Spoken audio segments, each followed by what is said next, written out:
Assalamualaikum warahmatullahi wabarakatuh. Hai, kembali lagi di channel Fauziah Rahmawati, channel seputar dunia pendidikan dan lifestyle. Kali ini kita akan belajar tentang menghargai kegiatan usaha ekonomi orang lain.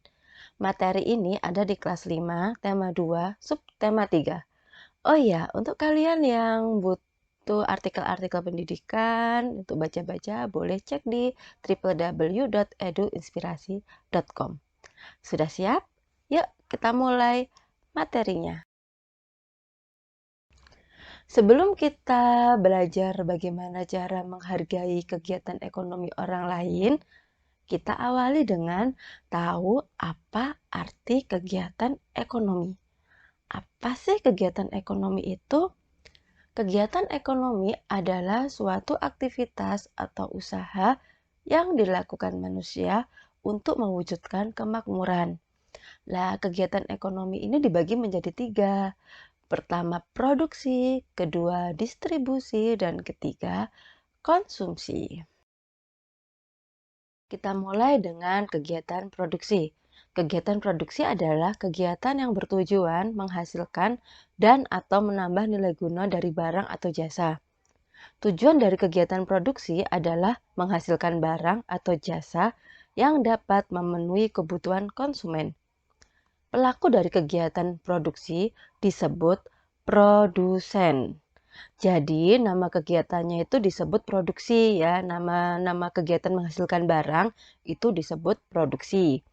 Pelakunya disebut produsen. Next, apa sih tujuan dari produksi? Tujuan produksi yang pertama untuk meningkatkan keuntungan. Jadi seseorang bikin sesuatu itu untuk mencari untung. Bisa jadi ya untuk mencari untung. Kemudian juga menghasilkan barang atau jasa. Jadi produksi di sini nggak hanya barang, nggak hanya kita menghasilkan suatu makanan, produk kayak gitu nggak, tapi juga bisa jadi jasa. Kemudian yang ketiga, memenuhi kebutuhan manusia untuk mencapai kemakmuran. Yang keempat, meningkatkan kemakmuran masyarakat. Kelima, meningkatkan nilai guna barang atau jasa. Keenam, memperluas lapangan usaha. Jadi dengan kita bikin sesuatu, memproduksi sesuatu itu kalau di perusahaan itu kan butuh karyawan kayak gitu kan. Lah dia dapat memperluas lapangan usaha. Dan yang ketujuh, menjaga kesinambungan usaha perusahaan. Selain dari 7 tujuan produksi, apalagi coba yang merupakan tujuan dari produksi? Coba kalian sebutkan. Oke, sudah menyebutkan. Sekarang kita ke contoh produksi. Contohnya itu perusahaan yang memproduksi bahan makanan seperti minyak goreng, tepung, dan lain-lain. Atau misalkan kalian membuat produk makanan terus dijual. Jadi yang membuat itu dinamakan dengan kegiatan produksi, orangnya disebut produsen. Dari produksi kita beralih ke kegiatan distribusi. Kegiatan distribusi adalah usaha menyalurkan atau menyebarluaskan barang dan jasa dari produsen ke konsumen. Jadi bisa dikatakan perantaranya ya, seseorang yang menghubungkan antara produsen dan konsumen. Nggak hanya seseorang sih, bisa sebuah jasa yang menghubungkan dari produsen ke konsumen. Lah, pelaku kegiatan distribusi ini disebut distributor. Terus ada 2 sistem distribusi, yaitu distribusi langsung dan tak langsung. Distribusi langsung, produsen melakukan penyaluran tanpa perantara. Jadi dari produsen itu langsung ke konsumen, itu disebut distribusi langsung. Kalau distribusi tak langsung itu lewat pedagang. Penyalurannya dilakukan melalui pedagang. Usaha distribusi barang dan jasa itu meliputi hal-hal sebagai berikut. Pertama, perdagangan barang, misalkan hasil pertanian, industri, dan tambang. Kemudian ada juga distribusi jasa. Biasanya sih uang, terus alat-alat modal, pariwisata, asuransi, kayak gitu. Ada juga distribusi tenaga kerja, misalkan melalui tenaga kerja, departemen tenaga kerja, agen, atau calo tenaga kerja. Jadi, yang dihubungkan itu distribusi itu nggak hanya perantara barang saat produsen menjual barang ke konsumen, tapi juga bisa jasa ataupun tenaga kerja. Setelah kita belajar tentang produksi, distribusi, sekarang kita belajar tentang konsumsi. Kegiatan konsumsi. Apa sih kegiatan konsumsi itu? Kegiatan konsumsi adalah kegiatan menghabiskan atau mengurangi nilai guna barang untuk memenuhi kebutuhan. Nama lainnya kayak misalkan kita beli sesuatu, tuh kita melakukan kegiatan konsumsi. Seperti itu. Tujuannya apa? Tujuannya untuk memenuhi kebutuhan umat manusia. Jadi kita butuh makanan, kita beli makanan, kita butuh baju, kita beli baju, kayak gitu. Kita butuh buku, kita beli buku. Terus pelaku dari kegiatan konsumsi ini disebut konsumen. Jadi ingat-ingat ya, kalau kegiatannya itu produksi, pelakunya produsen. Kalau kegiatannya distribusi, pelakunya distributor. Kalau kegiatannya konsumsi, pelakunya konsumen.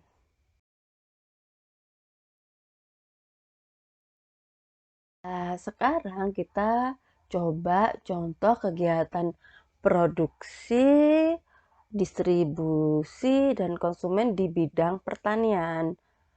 Pertama, petani menanam padi. Jadi, ini kegiatan produksinya, petani menanam padi. Selanjutnya, padi dipanen. Tuh, produksinya kelar kan ya. Habis itu kan jadi beras tuh. Jadi beras dia bisa dititipkan ke toko, ke pedagang. Itu berarti sistemnya kegiatannya distribusi. Dari toko kita beli tuh beras, terus kita masak dan kita makan. Lah, itu namanya kegiatan konsumsi. Jadi, kita sebagai konsumen yang mendapatkan beras dari petani tadi melalui toko. Ini distribusi tidak langsung. Bisa nggak kalau kita misalkan dapat berasnya langsung dari petani? Bisa, itu namanya distribusi langsung. Jadi kita langsung beli ke petaninya tanpa ke distributornya. Itu juga bisa. Itu namanya kegiatan distribusi langsung. Seperti itu. Selanjutnya kita belajar proses membuat baju. Proses membuat baju ini juga melibatkan dari produsen, distributor, dan konsumen. Bagaimana sih proses membuat baju? Diawali dengan kapas. Jadi dari petani kapas. Kemudian kapas dipintal. Lah, hasilnya itu benang.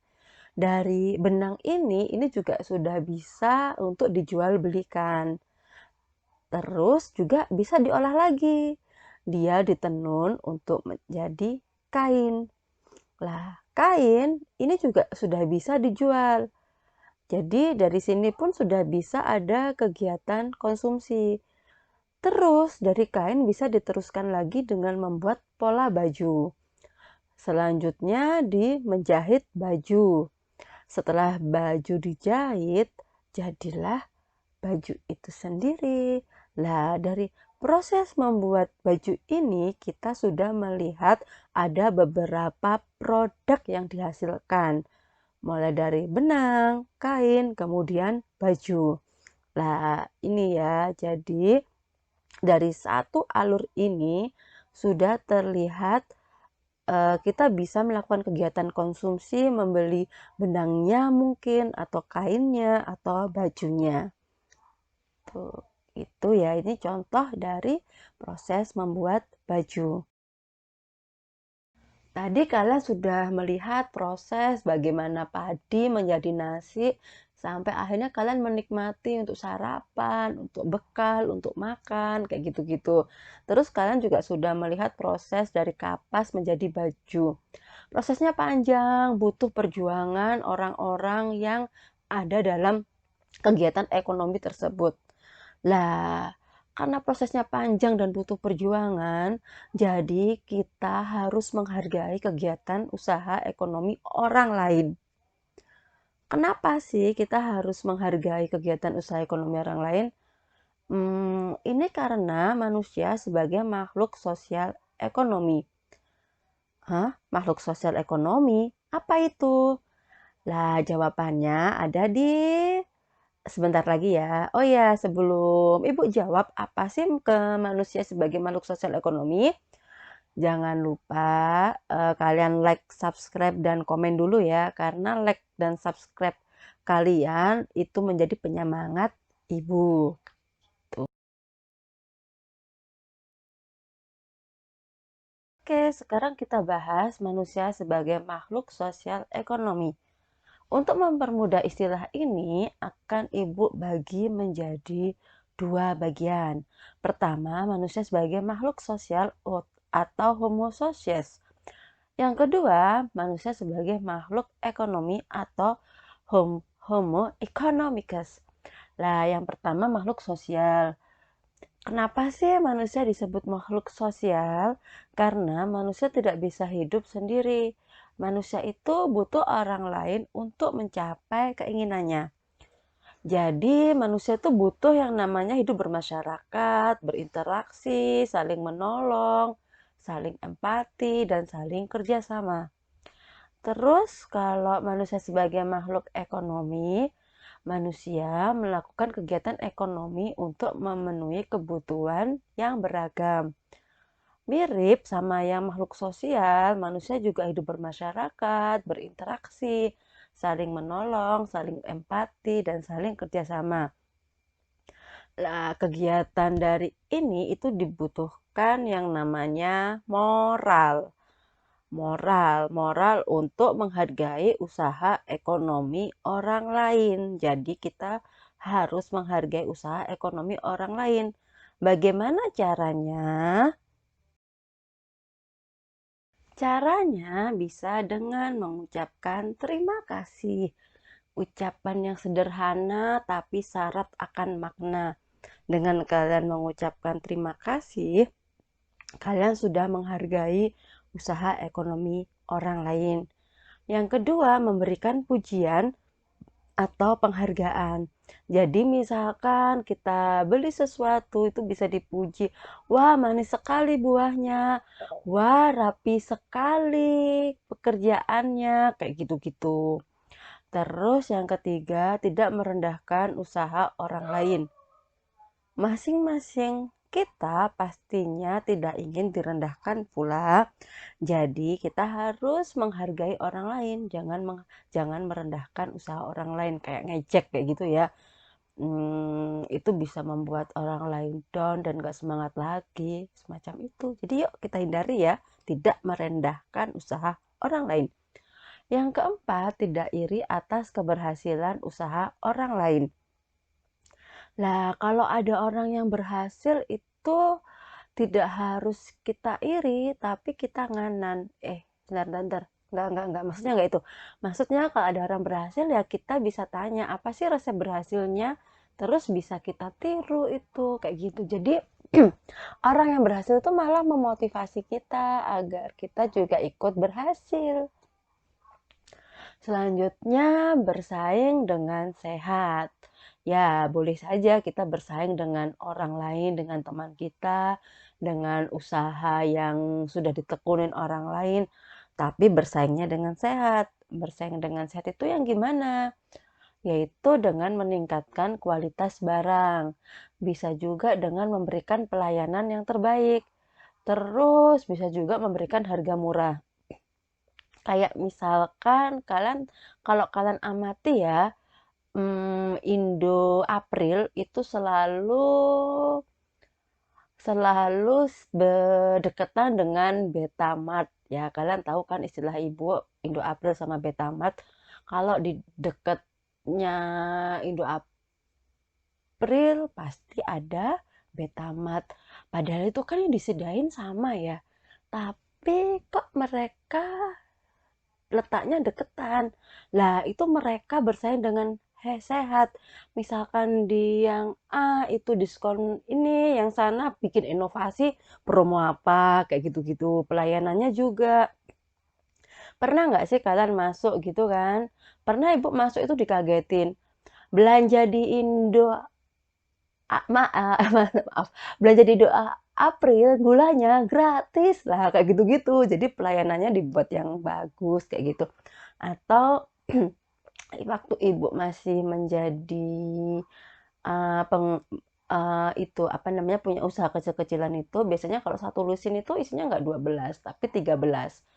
Kenapa? Itu untuk jaga-jaga kalau misalkan satu barang itu rusak. Jadi konsumen nggak akan rugi. Terus kalau bagus semua ya konsumen akan senang karena dia akan mendapatkan lebih gitu kan yang harusnya cuma 12 tapi dia dapat 13.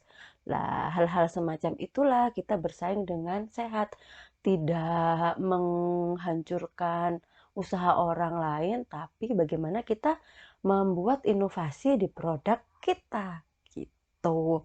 Terus yang keenam, tidak segan melakukan hubungan kerja dengan usaha ekonomi orang lain. Jadi sekarang tuh zamannya kolaborasi.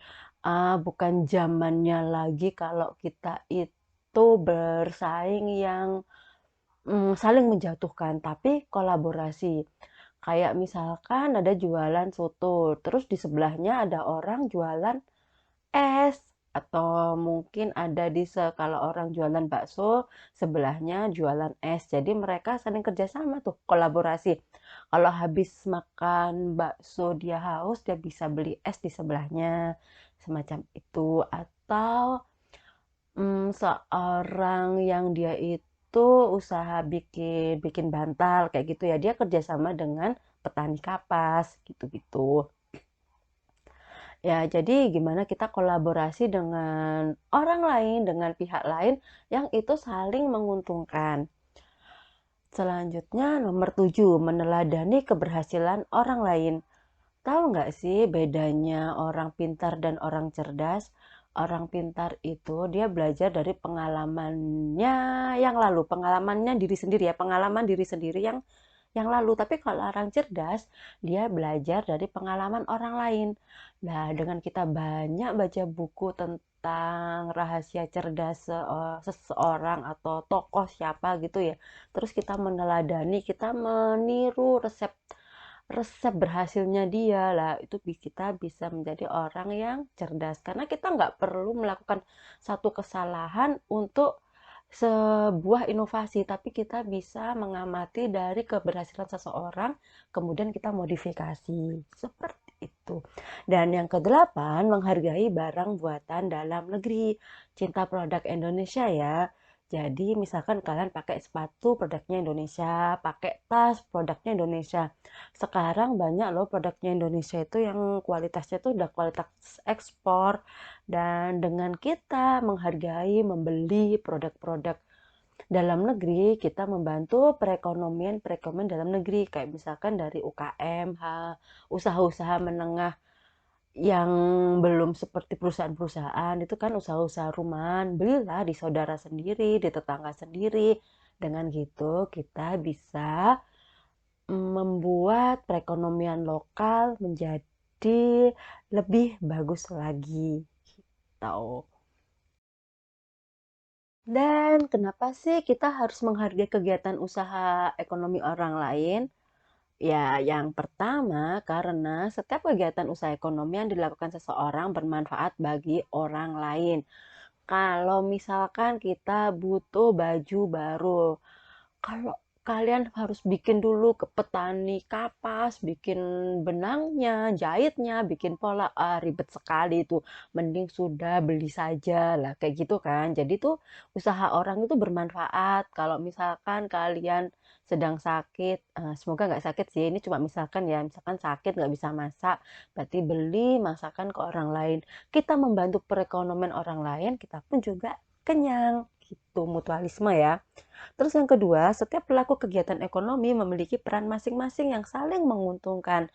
Jadi yang suka bikin baju, dia juga ke baju, yang makanan-makanan, mau bikin produksi robot ke robot, produksi sepatu ke sepatu, mereka memiliki peran masing-masing dan kita akan terbantu akan keberadaan mereka. Kemudian yang ketiga, kita membutuhkan orang lain untuk memenuhi kebutuhan hidup. Sudah jelas ini, kita makhluk sosial, kita nggak mungkin lah hidup sendiri. Bahkan, maaf ya, saat nanti kita meninggal pun kita juga butuh orang lain kan. Tuh. Terus yang keempat, kita makhluk sosial ekonomi, seperti yang Ibu jelaskan tadi. Gitu. Ya, gitu deh tentang bagaimana sih caranya kita menghargai usaha ekonomi orang lain dan kenapa sih kita harus menghargai usaha ekonomi mereka. Sekian dari Ibu, semoga bermanfaat. Kalau kalian mau request materi, boleh komen. Terus jangan lupa like dan subscribe karena like dari kalian, subscribe dari kalian itu adalah penyemangat Bu Fauzia. Oke, terima kasih. Wassalamualaikum warahmatullahi wabarakatuh.